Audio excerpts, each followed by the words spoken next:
Sir இதெல்லாம்? இது சாதாரண விஷயம். இதுக்கு போய் இப்படி பேசுறீங்க? இந்த ஜுவல்ஸை எடுத்துட்டு போய் அம்மனுக்கு போடுங்க. சரி சங்கரா, நீ சொன்னத அம்மனோட வாக்காய் எடுத்துக்கிற. சரி நான் வரேன். சரி. அப்புறம் எப்பவும் வேலை வேலை வேலைனே இருக்காத, உடம்பையும் கொஞ்சம் பாத்துக்க. சரிங்க சார். பாய் சங்கரா. ஆஹா, சார் தங்கமான மனுஷனா இருக்காரு.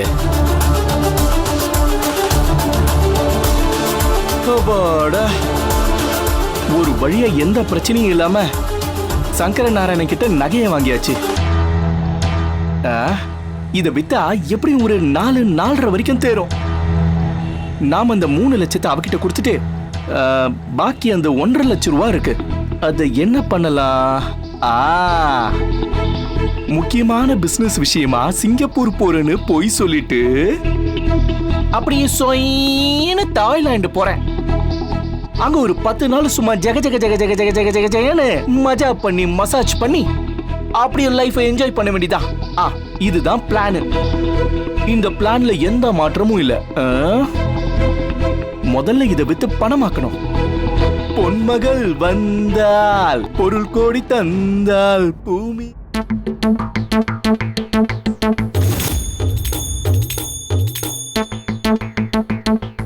இந்த தேய்க்கிறானே, இப்படி தேய்ச்சியே கரைச்சிருவானோ?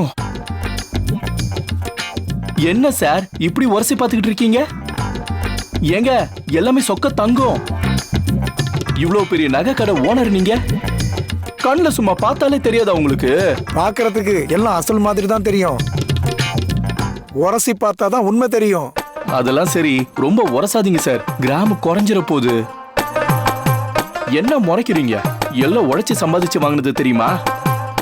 இன்னைக்கு தங்க விக்கிற விலைக்கு இப்படி நீங்க சரக்கு சரக்குன்னு உரசுனீங்கன்னா என் மனசு பதறம் இல்ல சார். சீக்கிரமா எடையை போடுங்க சார். சரி இருங்க போடுறேன். ஆமா, இந்த நகைக்கெல்லாம் பில் இருக்கா? ஆஹா, திடீர்னு பில்ல கேக்குறான். இப்ப என்ன பண்றது? சார் உங்களை தான் கேக்குறேன், பில் இருக்கா? என்ன சார் பேசுறீங்க? பில்லா முக்கியம்? மனுஷனுக்கு சொல்லுதான் சார் முக்கியம். வார்த்தையில நம்பிக்கை வேணும் சார். இந்த தெருவுல எத்தனை கடைங்க இருக்கு, இது எல்லாம் தாண்டி உங்ககிட்ட ஏன் வந்த? சொல்லுங்க சார். சார் கோவப்படாதீங்க சார். பின்ன என்ன, விக்க வந்த நகைக்கு பில்ல கேட்டுட்டு இருக்கீங்க? அவன் புது நகைக்கு பில்ல கொடுக்காம பிளாக்ல வித்துக்கிட்டு இருக்கான். சார் தங்க நகைக்கு ஒரு எடையை போட்டு பணத்தை கொடுங்க சார். பில்லு கேட்டுட்டு இருக்கீங்க, பில்லு.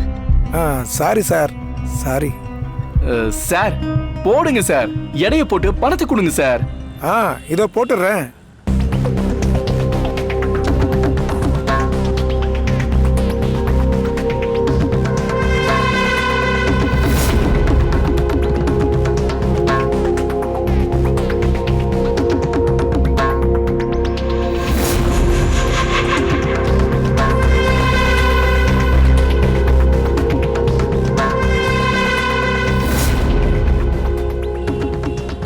சார் எடை போட்டு பார்த்ததுல 13 பவுன் இருக்கு.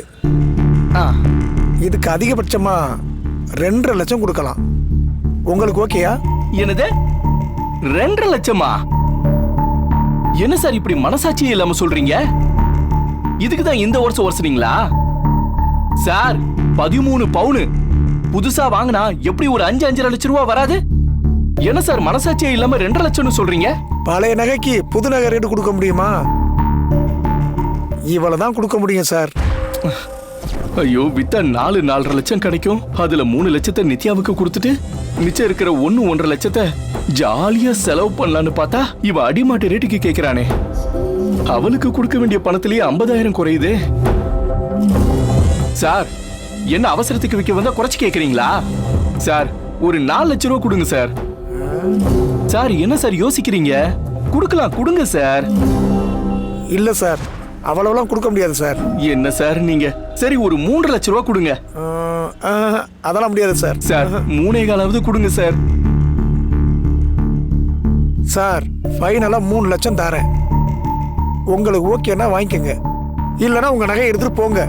சரி சரி ஓகே, அந்த அமௌண்ட்டை கொடுங்க, சமாளிச்சுக்கிறேன்.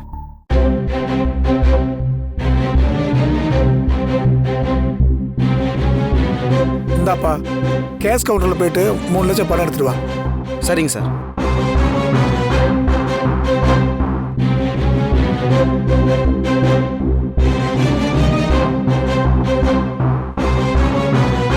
இந்தாங்க சார். ஆ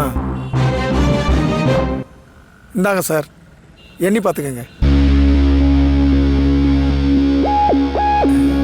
சார், உங்களுக்கு வேணா சொல்லு மேல நம்பிக்கை இல்லாம இருக்கலாம். நான் ஆளை பார்த்தாலே சொல்லுவேன், உங்க மேல எனக்கு நம்பிக்கை இருக்கு. என்ன ஒரு 50,000 ரூபாய் சேர்த்து கொடுத்தா நல்லா இருக்கும். சரி வரேன் சார். Okay thanks sir. இந்த உண்மை தெரியாம அத அவகிட்ட இருந்து அடிச்சிட்டு ரெண்டு சந்தோஷப்பட்டுக்குதுங்க. பாட்டுக்கிட்டோம். நாம எதுவும் தெரியாத மாதிரியே இருந்துப்போம். யானி நகைய திருடிட்டு போனவன கண்ணுல படுவான்னு அவ தெரு தெருவா தேடிட்டு இருப்பாள்ல. ஆமா அத்தை, நல்லா தேடி பார்த்துட்டு வரட்டும். மம்மி இவளை நம்பி விளக்கு பூஜை பண்ற பொறுப்போட நகைங்களையும் பாலிஷ் போட கொடுத்து அனுப்புனாங்கல்ல. ஒரு வேலைக்காரைய நம்பி இப்படி வேலையெல்லாம் கொடுக்கறது எவ்வளவு பெரிய தப்புன்னு இன்னைக்கு மம்மி நல்லா புரிஞ்சுப்பாங்க. அவ விஷயத்துல உங்க அம்மா எதையுமே தப்பா புரிஞ்சுக்க மாட்டாங்க. நாம தான் அனிதா புரிய வைக்கணும். நகைகளை வாங்கிட்டு வரும்போது திருடன் புடுங்கிட்டு போயிட்டான்னு அவ கண்ணீரோட சொன்னான்னு வை, உங்க அம்மா உடனே மனசு இறங்கிரும். நாம தான் ஏதாவது பண்ணி அவளை பேச விடாம இவ தான் நகை எடுத்து எங்கேயோ மறைச்சு வச்சிருக்கா, இப்படி பொய்யா கதை சொல்றான்னு உங்க அம்மாவை நம்ப வைக்கணும். அதத்தான் அத்தை பண்ண போறோம். அதுக்காக தானே நகைப்பட்டி அவகிட்ட இருந்து திருடி இருக்கு. பூஜை நேரத்துல சாமிக்கு சாத்துற நகைங்கெல்லாம் காணாம போச்சுன்னா நிச்சயமா மம்மி பயங்கர டென்ஷன் ஆகி சக்தியை உண்டு இல்லைன்னு பண்ணிடுவாங்க. அனி, எனக்கு ஒரு சந்தேகம். என்னன்னு சொல்லுங்க மாமா. இல்ல நீங்க சொல்ற மாதிரி மெதுவா நீங்க சக்தி மேல திருட்டு பட்டம் கட்டி வீட்டை விட்டு வெளியில அனுப்பிடலாம். அதுல ஒண்ணும் பிரச்சனை இல்ல. அதுக்கப்புறம் உங்ககிட்ட இருக்கிற சாமி நகைகளை என்ன பண்ண போறீங்க? அது சாமியோட ஞாபகார்த்தமா நானே வச்சுக்க போறேன். ஞாபகார்த்தமா வச்சுக்கிறது மட்டும் இல்ல, பத்திரமா வச்சுக்கணும். எல்லாம் தங்க நகைங்க. ஒரு பொருளை யாருக்கும் தெரியாம பாதுகாப்பா வச்சுக்கிறதுல என் மருமக பாடு கெட்டி. ஆ? ஆ, ம். நீ வா மருமகளே. வாங்க.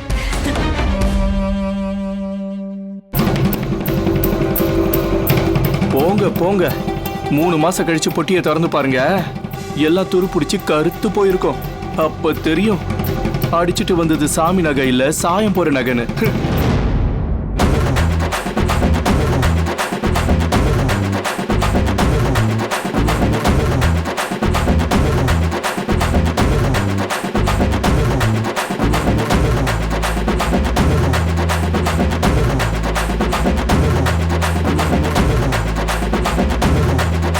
என்ன தம்பி, பாட்டெல்லாம் பாடிக்கிட்டு ரொம்ப சந்தோஷமா இருக்க?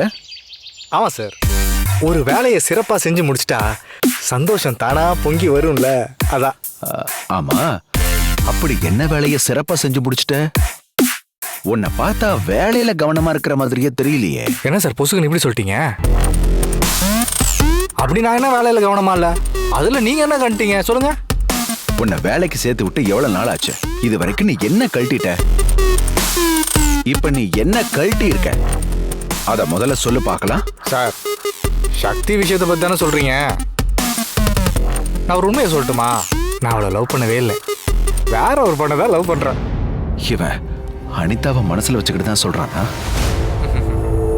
டேய், வேற ஒரு பொண்ணுனா யாரு? பேர் என்ன? உடனே டென்ஷன் ஆயிட்டீங்க பாத்தீங்களா? நான் சும்மா ஒரு பேச்சுக்கு சொன்னேன், உங்க முகமெல்லாம் சிவந்து போச்சு பாத்தீங்களா? நீங்க குழந்தை மாதிரி சார், ரொம்ப சென்சிட்டிவா இருக்கீங்க. இங்க பாரு, இந்த மாதிரி சின்ன பிள்ளை விளையாட்டெல்லாம் என்கிட்ட வச்சுக்காத. எல்லா நேரமும் நான் ஒரே மாதிரி இருக்க மாட்டேன். சார், இப்போ உங்க பிரச்சனை என்ன? சக்தி இந்த வீட்டில் இருக்கக்கூடாது, இந்த பக்கமே தலை வச்சு படுக்கக்கூடாது. உங்களுக்கு அதானே வேணும்? ஆமா. அதுக்கு நான் அவளை லவ் பண்ணி தான் இங்கேருந்து கூட்டு போய் ஏதாவது பண்ணமா என்ன? போகிற உயிர் கத்தியில் போனா என்ன, சுத்தியில் போனா என்ன? உயிர் போகணும், அதானே முக்கியம். என்ன சொல்ல வர இப்போ? சக்தியை காலி பண்ணுறதுக்கு பக்காவா ஒரு ஸ்கெட்சு போட்டிருக்கேன்னு சொல்கிறேன். ஸ்கெட்சா? எப்படி? அது ரகசியம். காரியம் முடிகிற வரைக்கும் அதை வெளியே சொல்ல முடியாது. அது ரொம்ப அசிங்கமாகவும் இருக்கும், ரொம்ப விபரீதமாகவும் இருக்கும். ஆனால் நடந்து முடிஞ்சதுக்கப்புறம் நீங்கள் ரொம்ப சந்தோஷப்படுவீங்க. ருத்ராமா தான் ரொம்ப வருத்தப்படுவாங்க. என் பொண்ணு மாதிரி நினைச்சு பக்கத்திலேயே வச்சு பாதுகாத்த சக்திக்கு இப்படி ஆயிடுச்சேன்னு ஓடு ஒப்பாரி வைப்பாங்க. அதை நினைச்சாதான் மனசுக்கு ரொம்ப கஷ்டமா இருக்கு. நீ சொல்றத கேட்கறதுக்கு நல்லதா இருக்கு. இது எப்ப நடக்கும்? இன்னைக்கே நடக்கும். எங்கேயும் வெளியே போயிடாதீங்க. நானே உங்களை கையோட கூட்டு போய் காமிக்கிறேன். அந்த கோர காட்சியை பார்த்து ரசிக்கிறதுக்கு இப்பவே மனசளவில் தயாராகிக்குங்க. உங்களுக்கு நான் சொன்னது சந்தோஷமான விஷயமா தானே இருக்கு? இது எதுவும் மிஸ் ஆகாதுல்ல? மிஸ்ஸே ஆகாது சார். எல்லாமே பக்காவாக நடக்கும். ஏன்னா போட்ட ஸ்கெட்ச் அப்படி, பிளான் படி எல்லா வேலையும் கச்சிதமாக நடந்து முடியும். நீங்கள் கவலைப்படாதீங்க சார்.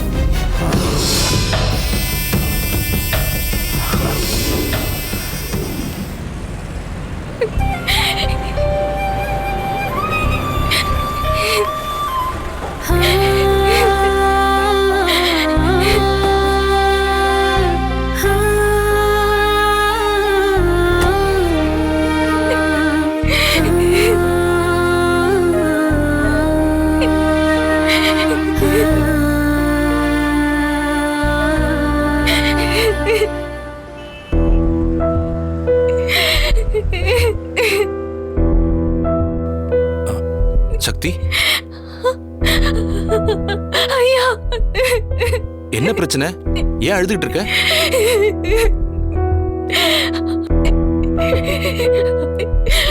ஒரு திருடன் சாமி நகையெல்லாம் என்கிட்ட இருந்து திருடிட்டு போயிட்டாங்க ஐயா. என்னது? நகைங்களா? ஆமாங்க ஐயா. இப்போ நான் ருத்ராமாக்கு என்ன பதில் சொல்றதுன்னே தெரியல. சரி சக்தி, என்ன விஷயமா நீ நகையெல்லாம் வெளியில எடுத்துட்டு வந்த? விளக்கு பூஜைக்கு அம்மனுக்கு சாத்துற நகைங்களா பாலிஷ் போட்டுட்டு வர சொல்லி ருத்ராமா என்கிட்ட கொடுத்து அனுப்புனாங்கய்யா. அத காலையில கடையில வந்து கொடுத்துட்டு இப்ப பாலிஷ் போட்டு வாங்கிட்டு வந்துட்டு இருந்தேன். அந்த நகைங்களை தான் திருட என்கிட்ட இருந்து புடுங்கிட்டு ஓடிட்டான். இப்ப எனக்கு என்ன செய்யறதுன்னே தெரியல.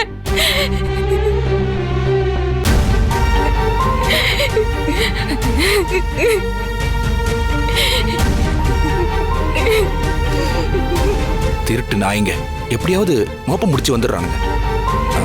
இங்க பாருமா, நாம தான் எப்பவுமே எச்சரிக்கையா இருக்கணும்.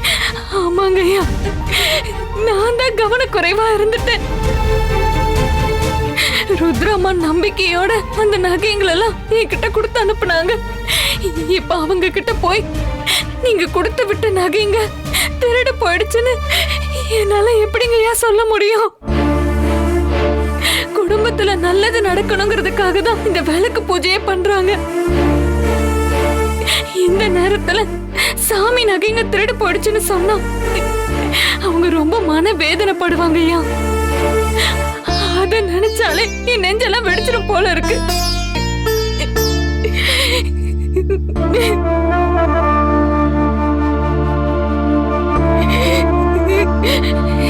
சக்தி, எதுக்காக நீ இப்ப அழுதுகிட்டு இருக்க? ஒன்னும் பிரச்சனை இல்லம்மா, பாத்துக்கலாம். முதல்ல கண்ணை தொடச்சிட்டு வந்து கார்ல ஏறு. எங்கங்கய்யா? வந்து கார்ல ஏறு, நான் சொல்றேன். ஐயா, வாமா சக்தி, வான்னு சொல்றேன்ல, வா.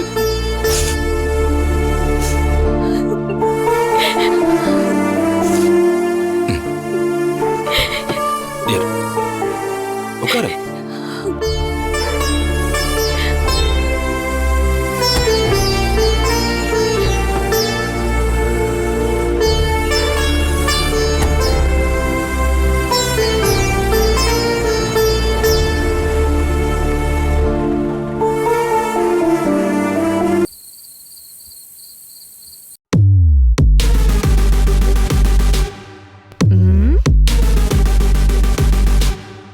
என்ன அதிசயமா இருக்கு? எப்பவுமே எதையாவது சாப்பிட்டுக்கிட்டே இருப்பீங்க. இப்ப என்ன எதுவுமே சாப்பிடாம சும்மா உட்காந்துட்டே இருக்கீங்க? சக்தி வரட்டும், வந்ததுக்கு அப்புறம் சாப்பிடுவோம்.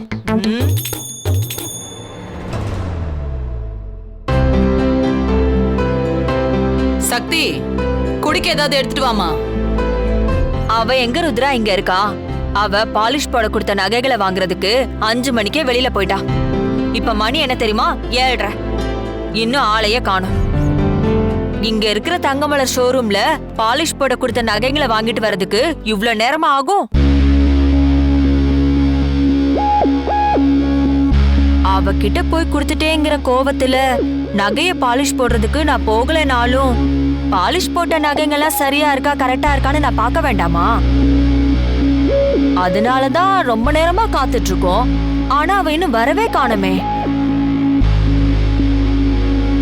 ஒருவேளை நகைங்களை இன்னும் பாலிஷ் போட்டு முடிக்கலையோ என்னவோ. அதுக்கு இவ்வளவு நேரம்லாம் ஆகாது ருத்ரா. தங்கமலை ஷோரூம்ல சொன்ன டைம்க்கு டான்னு வேலையை முடிச்சு கொடுத்துருவானுங்க. அதுலயும் சங்கர நேரம் தானே இந்த வேலையை பண்றது. அவர் எவ்வளவு திறமையானவர்னு உனக்கு தெரியுமே. எதுக்கு ஆள் ஆளுக்கு யூகத்துல பேசிட்டு இருக்கீங்க? நானே சக்திக்கு ஃபோன் பண்ணி கேக்குறேன், என்னன்னு தெரிஞ்சுப்போம்.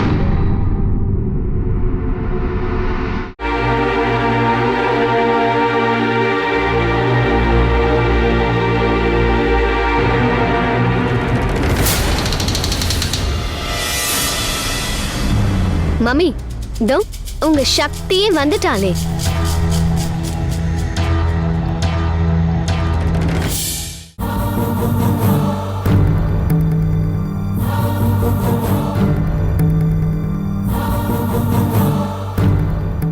என்ன சக்தி, 5 மணிக்கு நகை வாங்கிட்டு வர போனவ இப்பதான் வர? ஏன் முகம்லாம் வாடி இருக்கு? மம்மி, இந்த விசாரிப்புல ரொம்ப முக்கியமா? நீங்க கொடுத்து விட்ட சாமி நகையெல்லாம் என்னாச்சுன்னு கேளுங்க மம்மி. காய்கறி பையோட வந்து நிக்கிறா. இந்த நகை விஷயத்துல நீ தப்பவே முடியாது.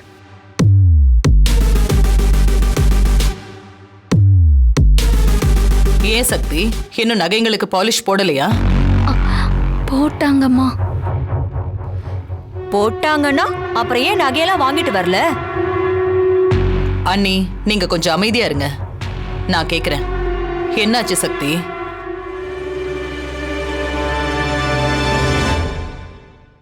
பாலிஷ் போட்டு நகைங்களை வாங்கிட்டு வந்துட்டு இருந்தம்மா. அப்போ ஒரு திருடன் என்கிட்ட இருந்த நகைங்களை பிடுங்கிட்டு ஓடிட்டான்.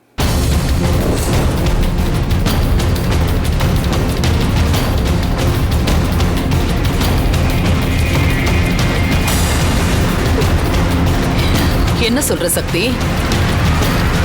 அதெல்லாம் சாமி நகைங்க, அதை எப்படி திருட? அந்த நகையெல்லாம் எங்கேயும் தொலைஞ்சு போகல ருத்ரா. இவதான் எங்கேயோ மறைச்சு வச்சுக்கிட்டு வந்து நாடகம் ஆடிட்டு இருக்கா. இவளை வீட்டுக்குள்ள சேர்க்காதீங்கன்னு சொன்னதுக்கு இவளாலதான் நான் விடுதலையான. இவ நம்ம குடும்பத்துக்கு எவ்வளோ நல்லது பண்ணிருக்கா தெரியுமா? இவள மாதிரி ஒரு நல்ல பொண்ணு உலகத்திலே பார்க்க முடியாதுன்னு சொன்ன.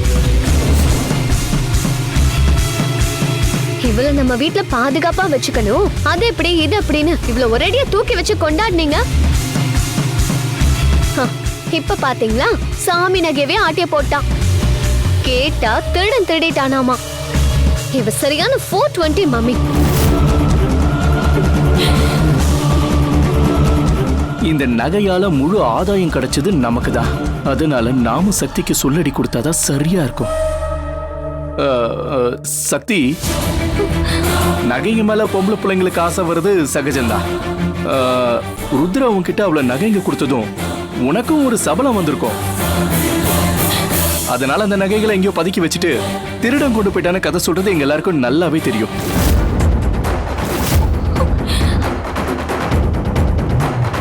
இங்க பாருமா, உன்னை யாரும் தப்பா எடுத்துக்க மாட்டாங்க. அந்த நகையை எடுத்துட்டு வந்து எங்க கிட்ட கொடுத்துரு. சாமி பொருள் மேல ஆசைப்பட்டா கண்ணு குத்திருமா? ஐயோ, சாமி அப்படி கண்ணு கெடுத்தா நம்மள தானே கெடுக்கும். வாய் தவறி வார்த்தையை விட்டுட்டோமே. சரி, சமாளிப்போம். அது நீ எடுத்துட்டு வந்து தரணும்னு கூட அவசியம் இல்ல. நீ எங்க வச்சிருக்கன்னு சொல்லு, நாங்க போய் எடுத்துக்கிறோம். நீங்க எல்லாரும் சொல்ற மாதிரி நான் திருடியா இருந்தா தானே நகைங்களை மறைச்சு வைக்கணும். நான் அப்படி கிடையாதுங்க ஐயா.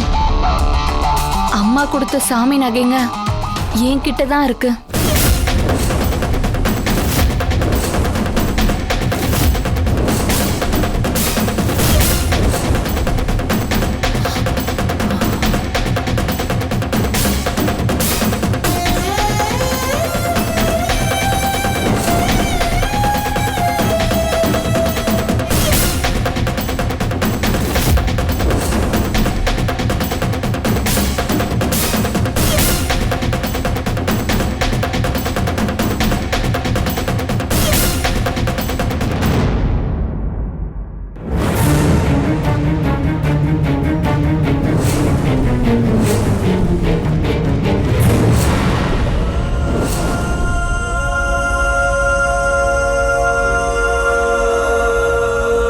சக்தி, நகைங்களை உங்ககிட்ட இருந்து திருடன் பறிச்சுட்டு போயிட்டான்னு சொன்ன, அப்புறம் எப்படி இதெல்லாம் உன் கைக்கு வந்தது?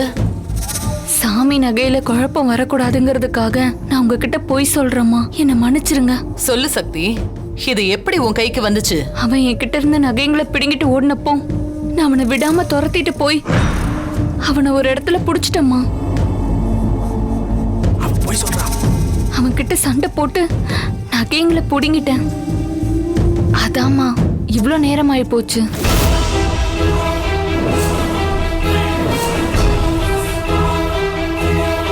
இவன் நம்மள துரத்தனான்றதெல்லாம் சரிதான், ஆனா நகைப்பட்டியை புடிங்கிட்டான்னு போய் சொல்றாளே. அம்மா, நீங்க கொடுத்த நகையெல்லாம் சரியா இருக்கான்னு ஒரு தடவை பாருங்கம்மா. அதெல்லாம் சரியாதாமா இருக்கும். மம்மி, எதுக்கும் ஒரு முறை செக் பண்ணி பாத்துருங்க. பூஜையில அம்மனுக்கு சாத்துறப்போ நகையெல்லாம் குறைஞ்சா என்ன பண்றது?